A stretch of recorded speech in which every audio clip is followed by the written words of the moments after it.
This is crack cocaine. On September 9th, 1989, President George H.W. Bush delivered his first televised address to the nation. It was here that he revealed his national drug control strategy, backed by overwhelming bipartisan support and a proposed budget of almost $12 billion. The cornerstone?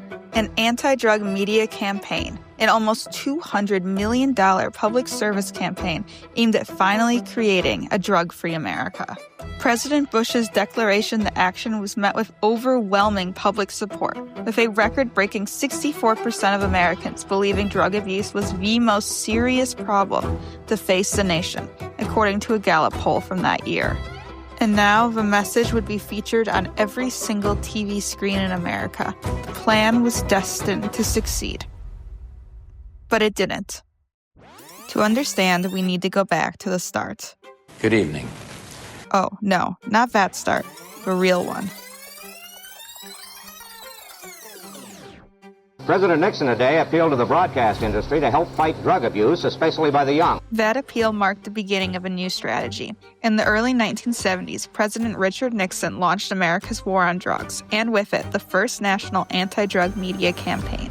He described it as a voluntary 3-year television campaign against narcotics. This was a new approach, using television to deliver short public service announcements aimed at warning Americans, especially young people, about drug abuse. The campaign's ads, produced by a Compton ad agency, were brief but highly targeted. Despite their strategy, the impact was, well, limited.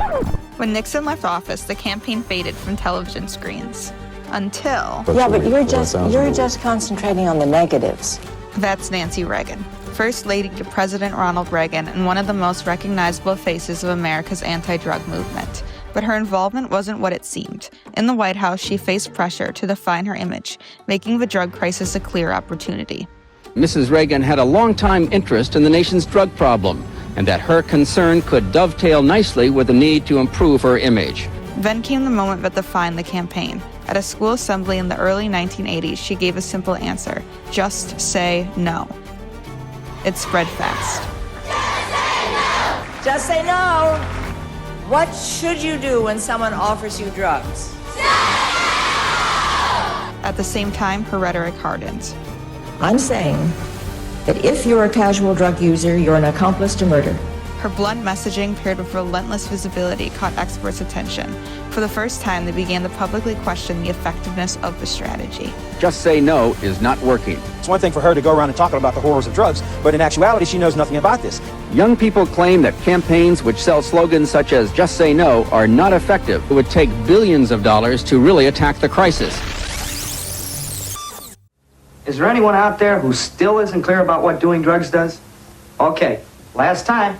And we're back at the beginning. That is, Bush's beginning. But let's look at it a different way now. The problem is not about drugs. I've heard drug abuse, drug treatment, drug counseling, drug interdiction. The media plays a part, an important part in increasing information and awareness, but we can't expect much more from it. From Richard Nixon to Nancy Reagan to George H.W. Bush, drug policy relied on fear and criminalization, yet it failed to change behavior. You can't use scare tactics in that concern to try and induce someone to stop doing something. Finally, researchers publicly questioned the strategy itself. You're looking to media campaigns to really deal with serious social and public health problems like drug abuse. You're really putting your money in the wrong place. Because the real causes ran deeper. We tend to use the media almost as an easy way out, so we don't have to deal with these very serious issues. Poverty, alienation, isolation of populations, other kinds of more deeper underlying problems that need to be addressed. Even knowing this, Bush poured billions into another campaign. And it failed. Just like the others. You'd think that would have been the end of it. But no one thought to tell Bill Clinton. Good evening. It's a whole new era in the war on drugs, and the weapon of choice is advertising. President Clinton unveiled a whole raft of anti-drug ads, with Congress approving a $5 billion ad campaign to fight drug abuse. These ads are designed to knock America upside the head and get America's attention. Once again, history repeats itself. Clinton launches a more violent, targeted, and expensive campaign than ever before. This is your brain. This is heroin. It's not over yet. This is what your family goes through, and your friends and money! It's true. The use of marijuana has actually gone down to the 5th grade. And after all of that, the kids still weren't buying it. There's something you might remember? None of the kids we met here in 40 Minutes appeared even slightly startled by the violence. They had all heard such anti-drug messages before. By the 90s, this wasn't a question anymore. The verdict was in. These campaigns fail. Even supporters of this new ad blitz admit there's no hard evidence tying such ads to decreased drug use. Yet another new study now says that expensive ad campaign, trying to get kids to say no, has been a dismal failure. They're bribing the broadcasters to change their programming. And they're doing it covertly. The government's billion-dollar ad campaign has not worked. At the turn of the century, it was the same 70s-style ad, just hitting a more disillusioned America. However, the government still maintained its rhetoric. If we in the administration don't believe we can use this effectively, we will end it, and they should end it. But the problem is they never did.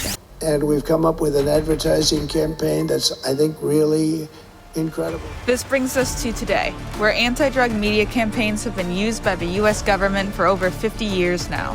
While the drugs themselves have changed from crack cocaine and heroin to marijuana and now fentanyl, the campaigns themselves are frozen in time. Instead of listening to scientific experts, the U.S. government has continuously opted for a temporary Band-Aid, not a solution to America's drug problem. Media publicity is not an effective tool for solving drug abuse.